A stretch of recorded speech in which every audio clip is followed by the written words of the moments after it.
Welcome everyone, Grand Gnosis Master Dr. Thor Templar here, and I'm going to cover a very important area of all occultism that is oftentimes overlooked, and I've covered some of this before, but as things go on here and I go into my ascension phase as well, it becomes blaringly more important in your life as you look at the difference between the physical and the magical self. Well, the bottom line is there is no difference. I've heard this from time to time. There are some Indian schools out of India where the diaper-wearing Mahirashis don't do anything to take care of their physical body because it has absolutely no meaning to them. This is not the case in too many schools, but after all, look at yoga as to a large extent, it's body purification. You're doing things and then you're purifying your body so you can live longer. This is also true through most of the Asian schools, the Taoist schools, etc. Have long life preparations. They even have elixirs and everything else. So there are a few schools that just don't give the physical body whatsoever, but I think most of them do, and I think this is something that's overlooked. I mean, if we go into yoga, we have the nonsensical garbage yoga that is so prevalent in modern society, which is basically just a glorified form of stretching. But when you get into the advanced, particularly hatha yoga, which is really the only real yoga, the rest of it are offshoots, and some of them are even goofy, and can be dangerous if you're doing yoga faster and high temperatures, all that nonsense. But hatha yoga goes into the fact of purifying. Even swallowing cotton strips where you can suck the crap out of your stomach. All things that are pretty dangerous, I would think. Also, the cleaning out of the nostrils with using neti pots, or even passing gauze again up to the nose and out the mouth where you clean your sinuses out. You know, these are all advanced taking care of the body. And so many other practices in yoga, dietary restrictions, etc. So we really need to understand the fact that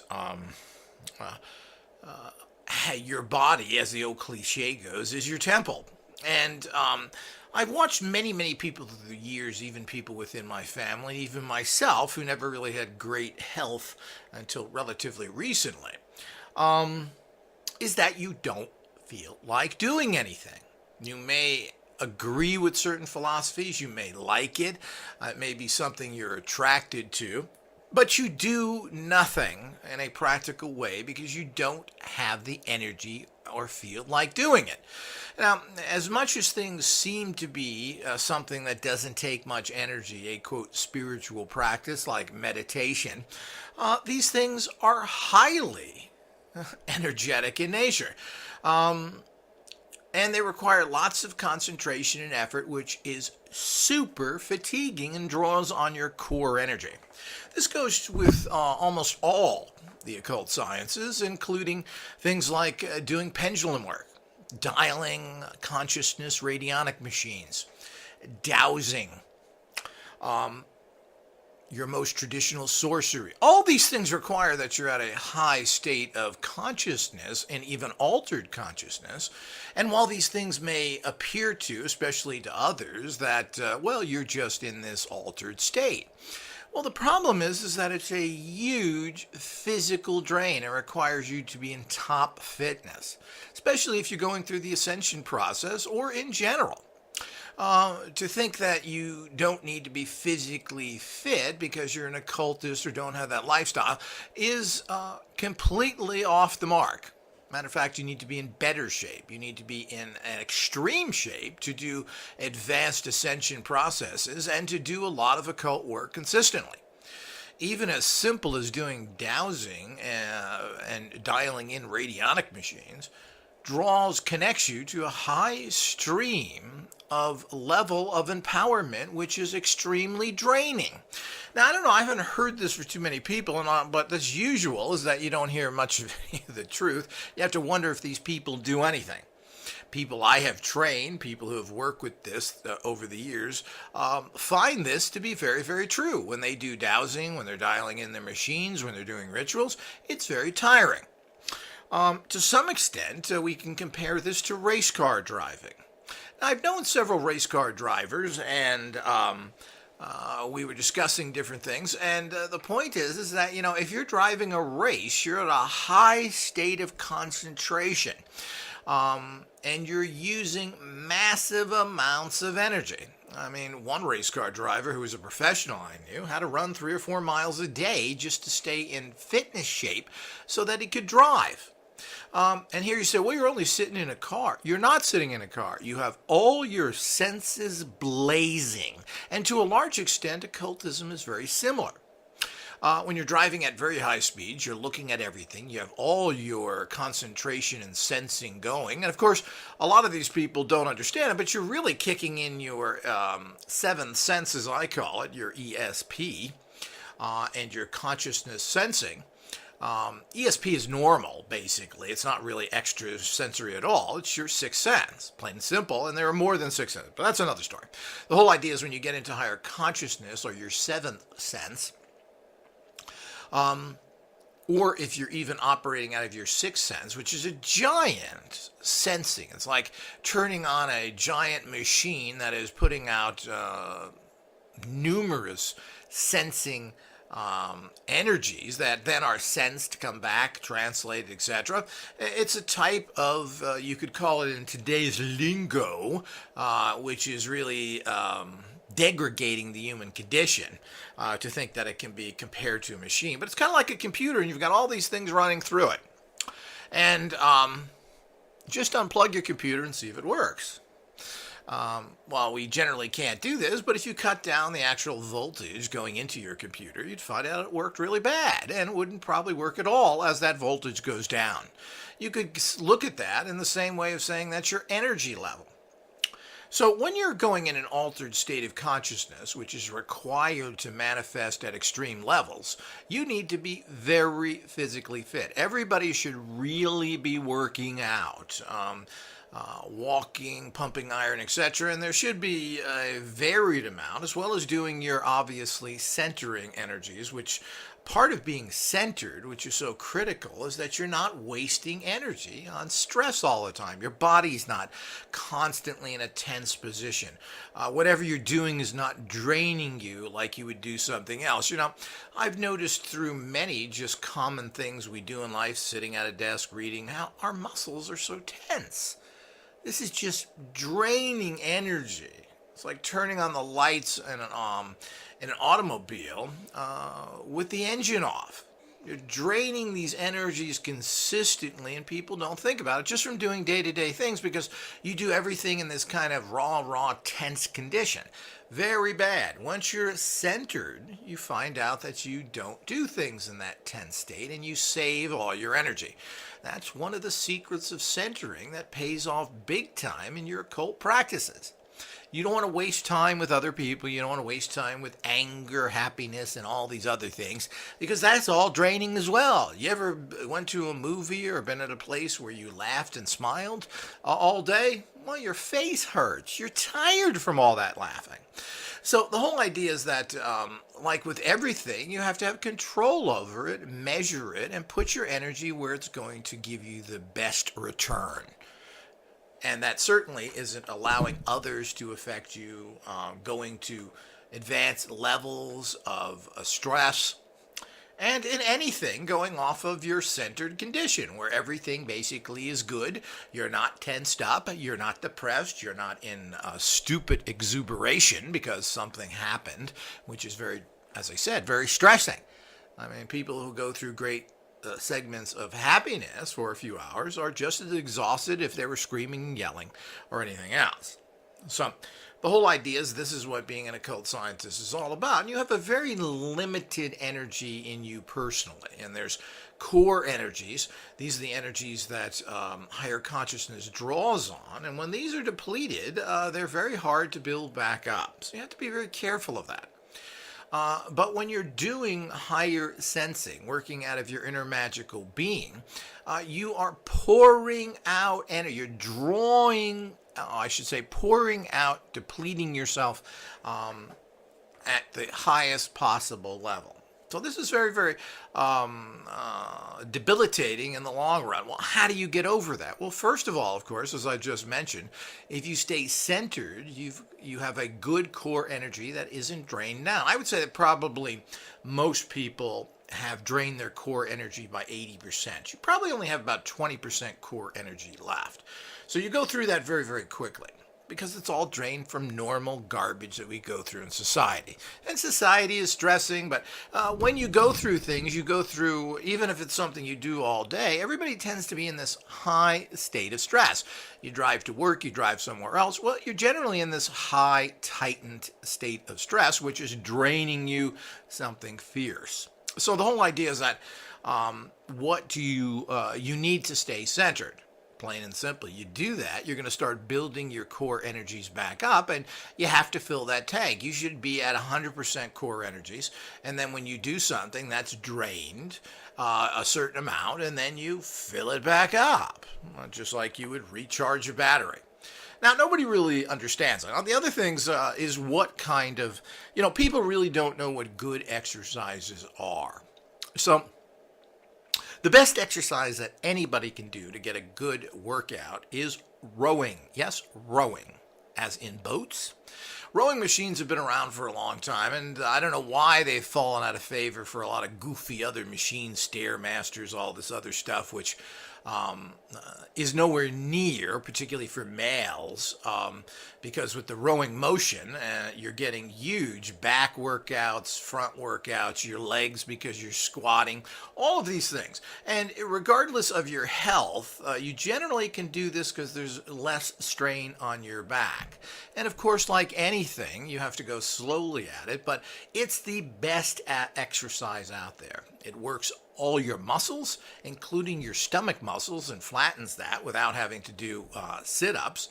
And it gives you a good cardiovascular workout. I mean, there is no better exercise than that. Now, if you want to, the other thing is that basic weightlifting, pumping iron, is always nice because you can work on certain muscles to look more attractive. And who doesn't want to do that? Have nice big arms, have good pecs, flatten your stomach.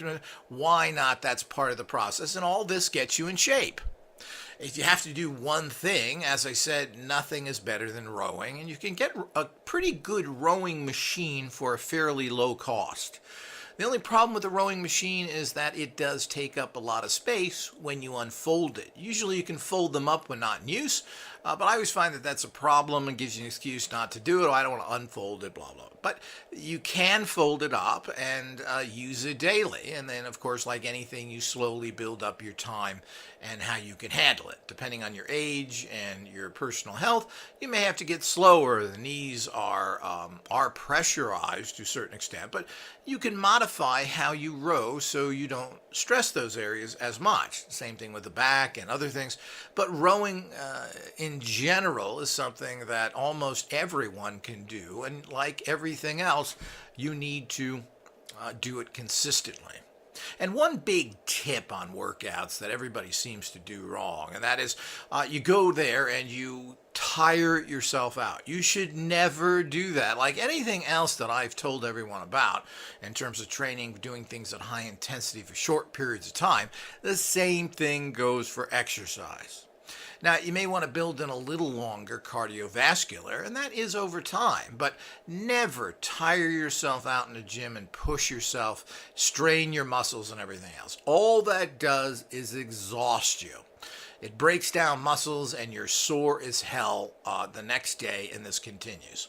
So the point is you should always leave the gym while you still have energy and feel good, not being tired. Very, very important. Too many people push themselves, and this is counterproductive on every single level. So the whole idea is you want to start off with very short workouts, 10, 15 minutes. This can be expanded into a half an hour to an hour if you can physically handle it. Never leave the gym tired. If you do, you're wrong. Always quit an exercise before you're stressed out in it, where you're going to have a physical pain from it. Meaning if you're rowing or using a treadmill and you're tired after 20 minutes, you should stop at 15. Same thing with doing reps and other things. Don't do it until it hurts you, until you walk away with stressed out body. That's a sure way to stop your exercise, and I don't believe in it, and it don't work good. So the point is that you need to be physically fit, and you need to start slow over, especially if you're older, out of shape, or sick. You need to start extremely slow. Maybe you work out for 5 minutes a day only on your rowing machine.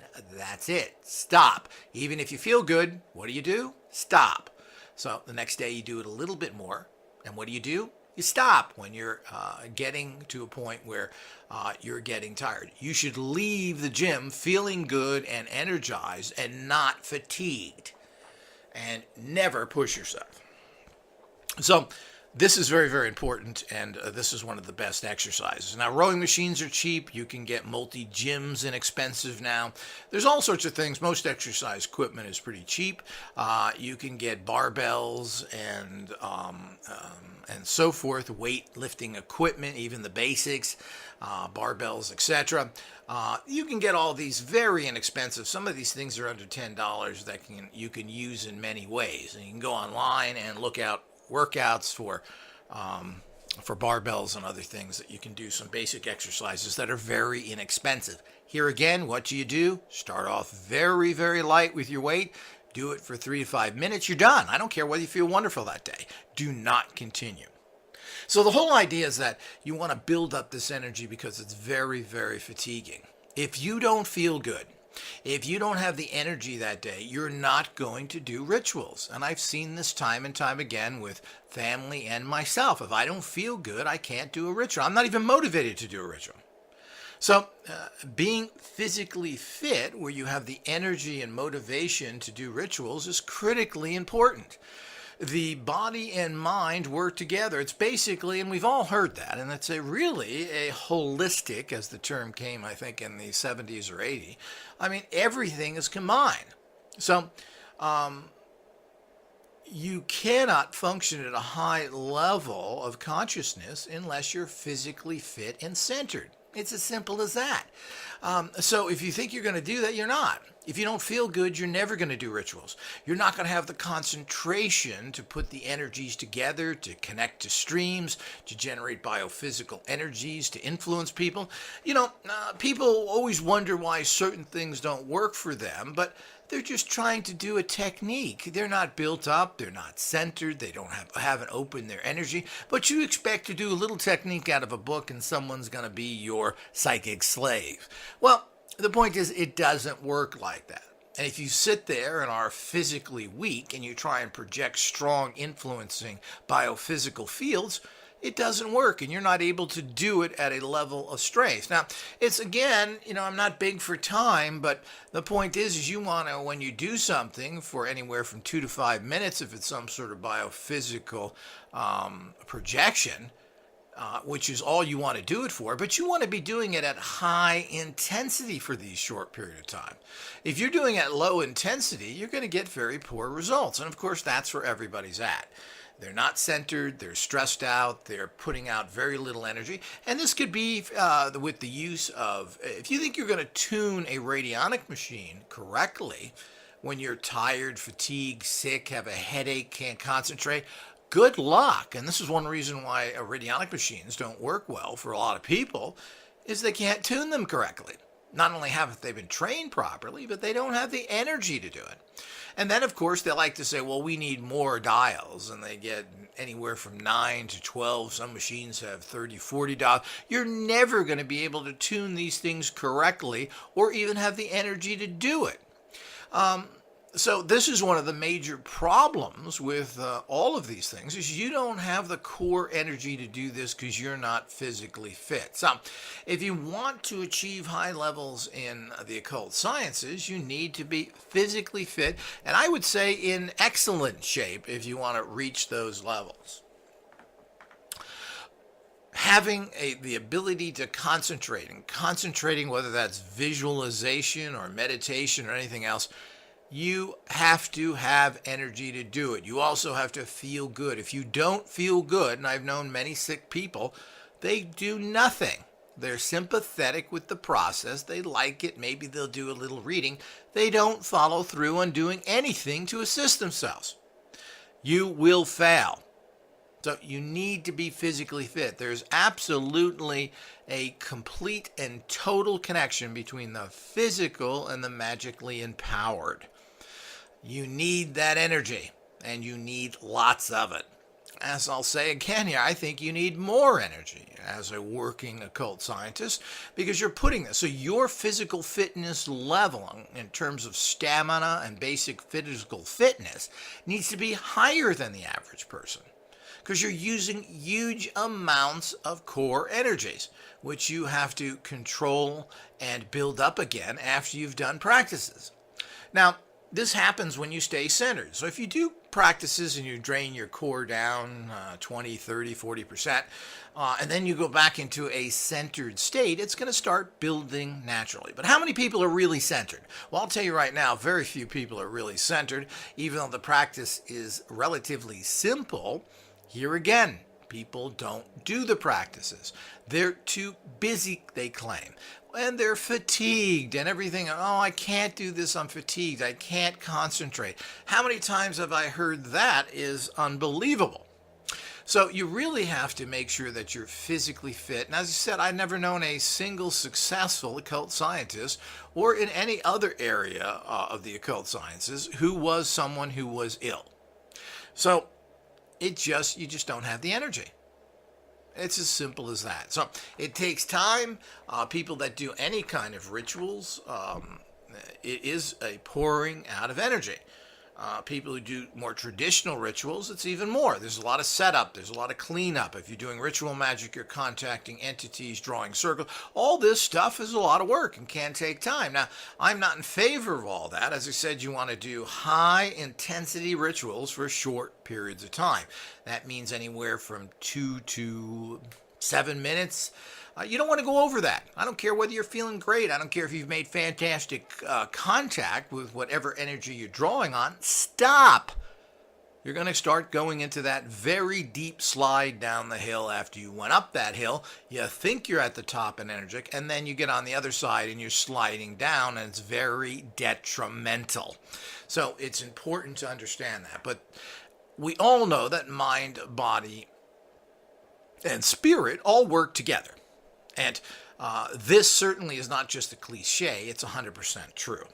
So every single occult scientist should also be working out, staying fit, walking, whatever it is. And of course, this goes into, like everything, diet as well. You should be eating correctly.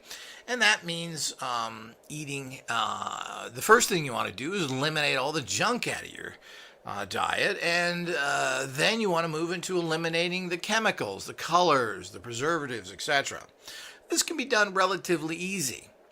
People should not eat as much meat and limit their meat to either turkey or chicken, and this is to also limit the amount of death energies in you.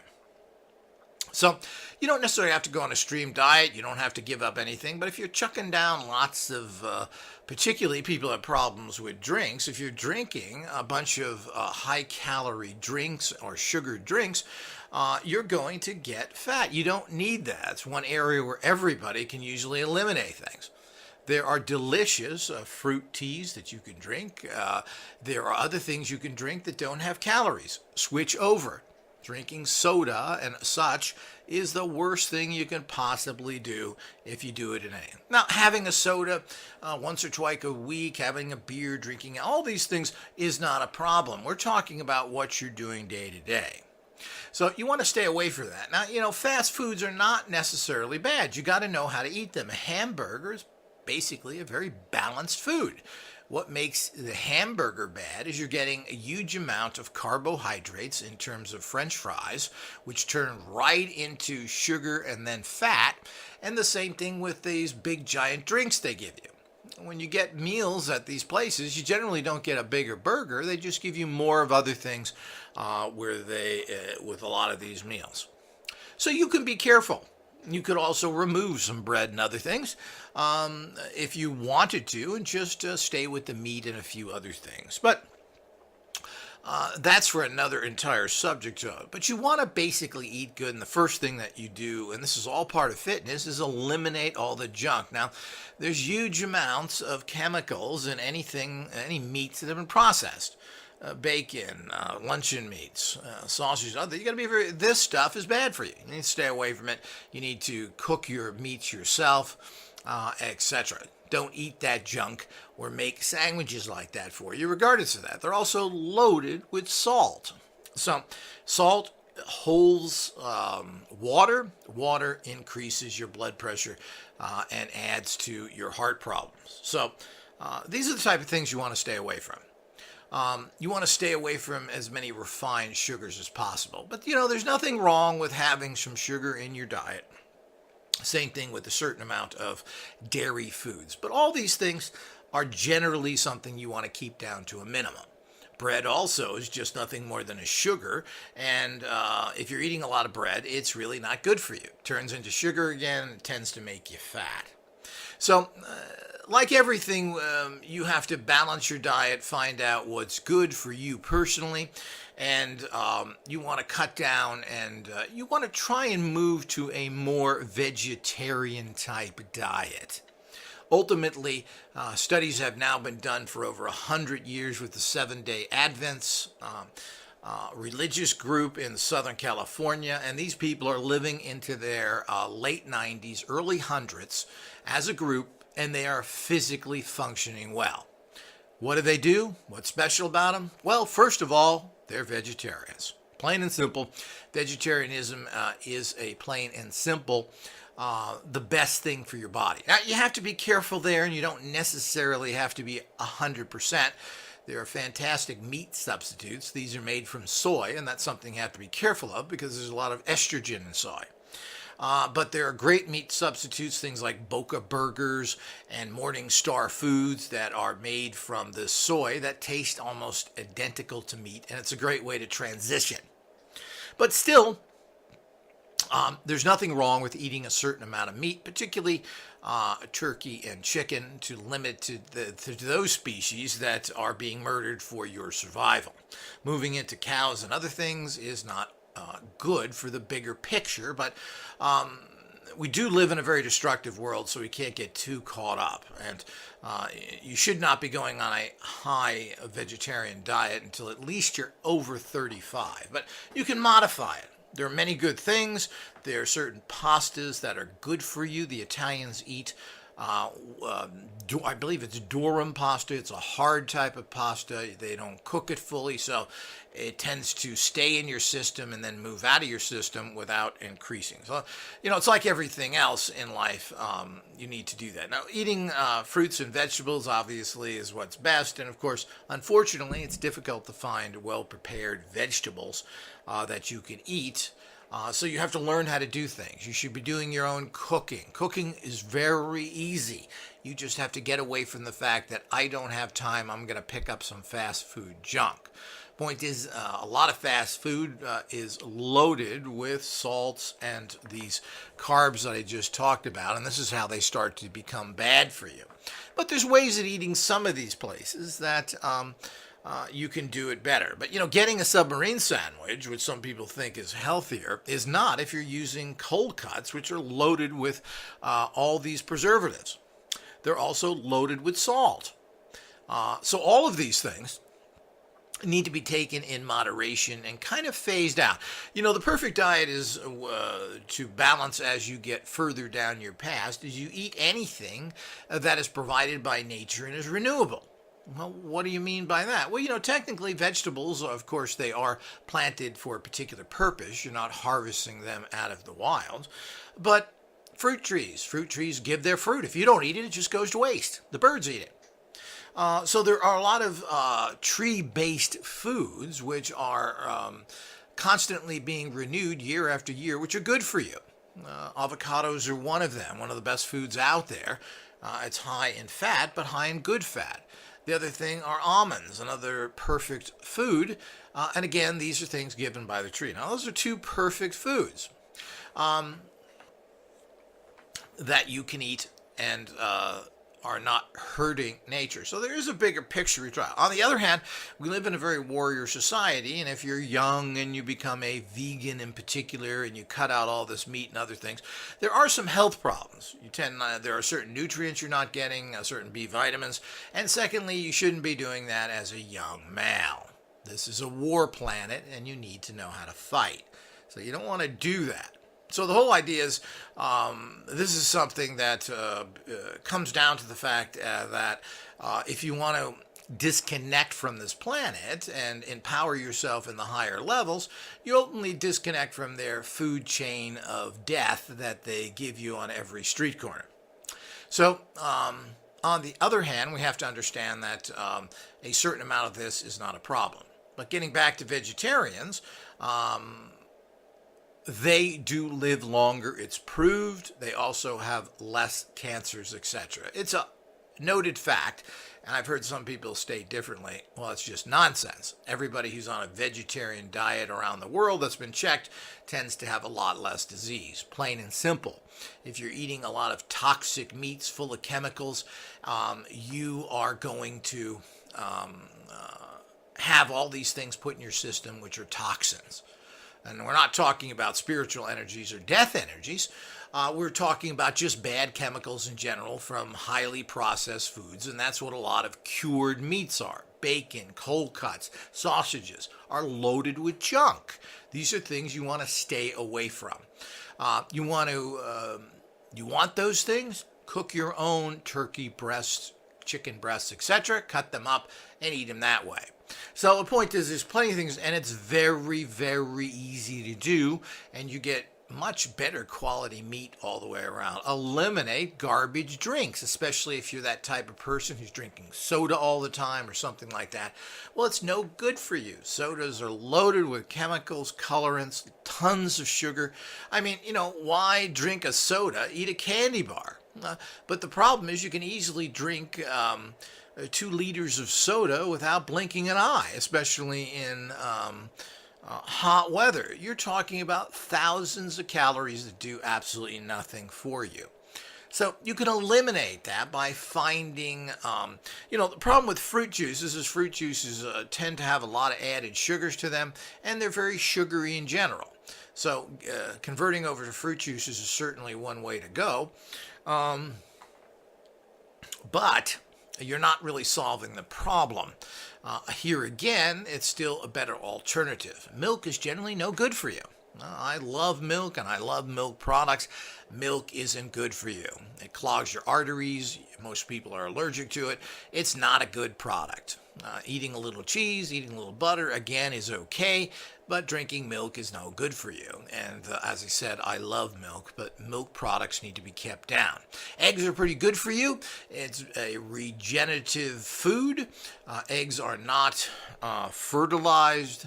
That you take care of the chickens for a good lifespan. So that's something that you can eat as well, and very high in protein, and are very versatile. So these are all good things to look at, and you have to modify your diet. In terms of drinks, I highly recommend people find what are called fruit teas. Fruit teas are very delicious. Many of them are, and when they're very delicious and have good flavor, you don't miss all that sugar. Regular black tea is good for you as well. There are many types of black tea. Get used to drinking that. I make jugs of black tea, and I put them in bottles and drink them throughout the day, as I do with fruit teas. And these are available everywhere, and you can get fruit teas, which tend to be a little bit expensive, as any good tea, but you're using very little of it, so it's another investment. But drinking the garbage soda down and those kind of things are bad for you. There's certainly nothing wrong with drinking a little bit of alcohol, beer, wine, etc. throughout the week. It's generally good for you. If you drink a lot of this, you've got a problem, particularly with beer, which is loaded with calories and carbs. It's not a good product, plain and simple. If you're drinking more than 2 or 3 a week, that's not good. Generally, you can have a couple of glasses of wine a day or several shots of whiskey. It's not really a big problem. I think it's all good for you. Here again, you still are increasing your calories. All alcohol, which is basically a sugar, tends to be high in calories. The problem with beer is that it tends to bring huge amounts of carbohydrates into your system that messes with your pancreas, and guess what you get? Well, you get a beer belly. Beer bellies are from a bad pancreas. So the point is that all these things that we look at are things you have to consider in terms of what's out there. They're great meat substitutes. You got to be careful with them, as you can buy in any supermarket, particularly in the United States. You don't see it much other places. The United States has fantastic meat substitutes. The biggest way to cut down on your calories is, as I just mentioned, stop drinking all these things that are loaded with calories. So, very, very important. And in general, we need to understand that, the physical fitness, the body, all that goes with it, is that, eating in itself is something that we've been conditioned to do. 3 meals a day, which we say, well, you got to have 3 meals a day. Don't forget the most important meal of the day, breakfast. Nonsense. Breakfast of something that is eaten consistently now is only happened in the last 100 years. Nobody ate breakfast from there. The foods that you think are a classic, either American or English breakfast, toast, bacon, etc., those were all advertising campaigns. Bacon became popular as a breakfast food when they had masses of surplus of it, and they advertised it. Coffee became demonized when the Sanka company started selling a grain beverage that was not coffee-based. Then they advertised that coffee wasn't good for you, and this got into everybody's consciousness. Coffee is perfectly fine for you and basically good for you. Caffeine in small doses is very good for you. Again, everything is moderation. So what you think you know about food is nonsense. How food's developed, how they become part of a diet wherever you live, is a big game unto itself. The bottom line is that food is something that everybody indulges in because the corporations have told you to. You don't need many calories per day. It's absolutely nonsense. You certainly don't need to walk around with a bottle of water all day. Do you know your body is 90% water? Why would you need to do that? When I was growing up in the 70s or 80s, nobody carried that around, and I don't remember any dead bodies because somebody didn't drink water for 2 hours. This is nonsense, again, perpetrated by ignorant medical practitioners who, again, were kicked in the bottom and paid off by food companies. So everything is stuffing something in your mouth. It's an easy fix. Oh, it's a great taste. It's sweet. It's salty. It's wonderful. And it is nothing more than a psychological crutch that we use all the time. You don't need hardly any food. You're a micronutrient processing factory. You need micronutrients and nothing more. You don't need large amounts of calories.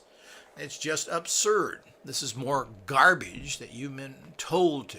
So, generally, people used to eat when it was really time because of money and availability. People maybe ate once a day.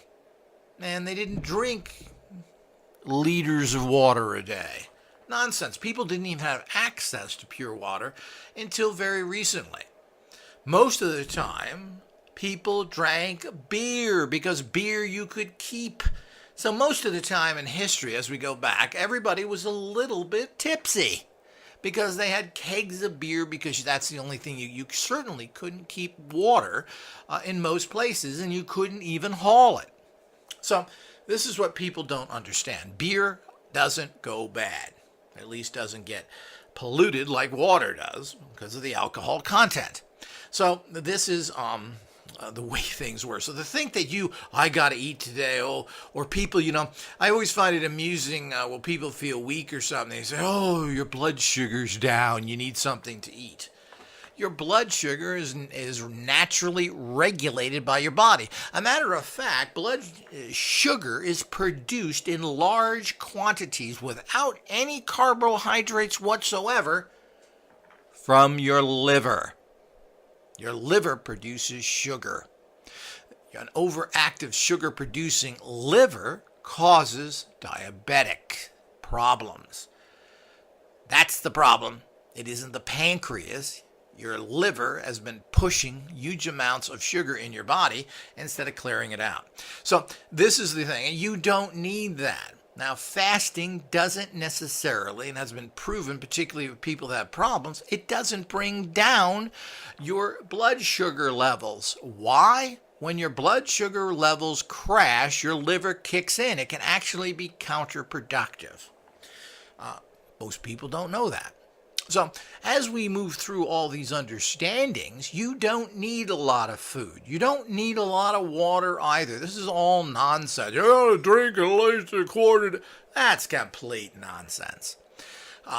And the fact is that you can go long periods of time, many days without food, and I'm still not. I've been told and been demonstrated to me that people can go several days even without water. I don't recommend that. I don't see why that's necessary. I've heard some cases of people who have had problems because they didn't drink enough. But the point is, your body is all of this water. Why would your body cause problems because it didn't draw on the liquids that are in you? So it doesn't make much sense at all.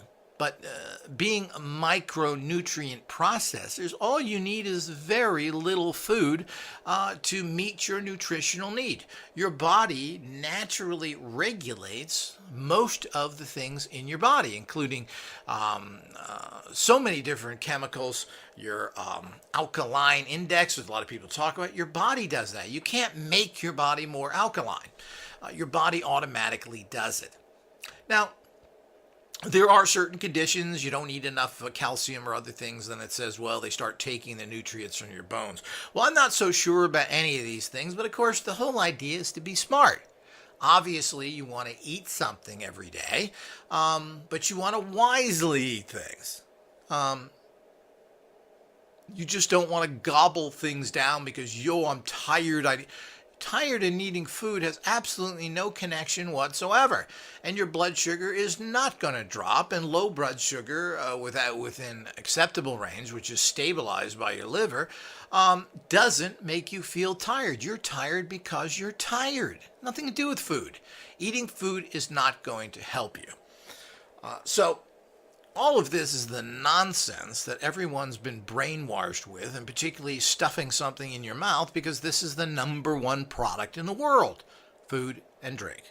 So we need to move away from this stuff of needing this. I can't leave the house without a bottle of water. And this is nonsense. This all started with the push from Perrier, who in the 80s and so forth started to be this fashionable in water, which, by the way, ain't good for you, because carbonated water, and it's not natural, no matter what they tell you, carbonation is part of the death process. It also creates great acidity in your body. It's horrible for you.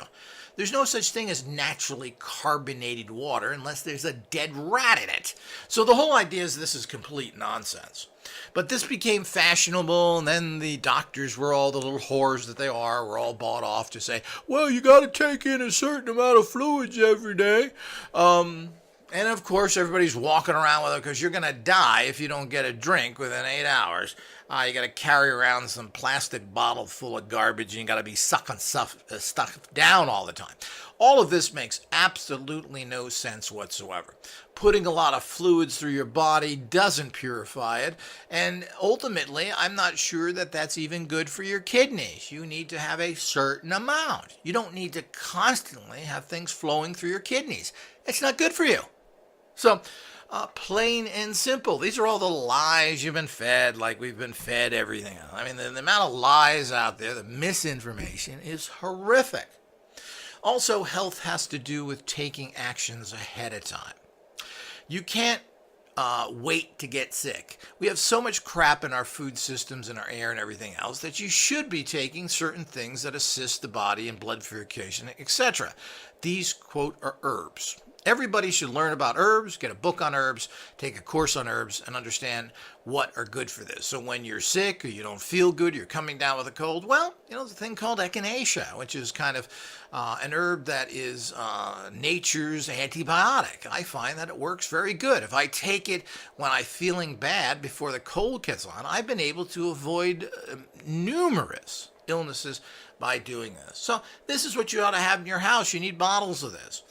You need other herbs too. If you're a person who's having a problem, you want to clean out your liver, your kidneys, or you have stomach problems, well, there's herbs for everything. And these also, when bought in bulk, which are harder to take, but can be very inexpensive. Needless to say, you can get capsules of things that you don't take that much of because you don't need to necessarily, but you should be proactive. You need to be cleansing out your organs. You should be taking herbs that cleanse the liver, cleanse the kidneys. You should make sure you're regular and that your intestinal tract is flowing properly. Your kidneys should be, all of these, you need to be proactive. If you wait until you get sick and then you try and use herbs to fight it, your chances of success are greatly diminished.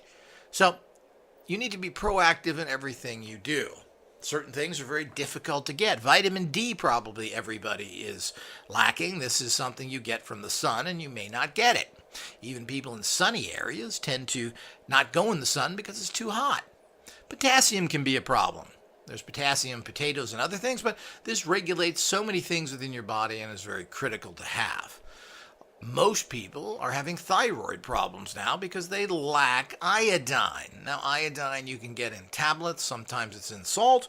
It's also can be taken as a tablet. Seaweed has iodine in it. So there's a massive problem that people don't have enough iodine. So these are all things, of course, that you should either check out, find, and you don't willy-nilly take stuff. If you take something, make sure you watch your reactions to it. So these are things that hardly anybody has enough of. Now, you don't produce certain vitamins for some bizarre reasons. Animals like dogs make their own vitamin C. Humans don't. I don't know where humans were supposed to get that vitamin C from, but of course vitamin C is in a lot of things. It's not just in oranges. So it's in peppers in large quantities and so many other things. You also need vitamin A, and if you're vitamin A deficient, it causes all sorts of illnesses. Now, most of this, the average Westerner is getting without a problem whatsoever. But you have to be careful and making sure that you have these nutrients. Taking a multivitamin a day is probably not a bad idea, and they generally are cheap. The best way to take everything, at least, is in a capsule, which means it's powder inside. Tablets tend to be difficult to digest.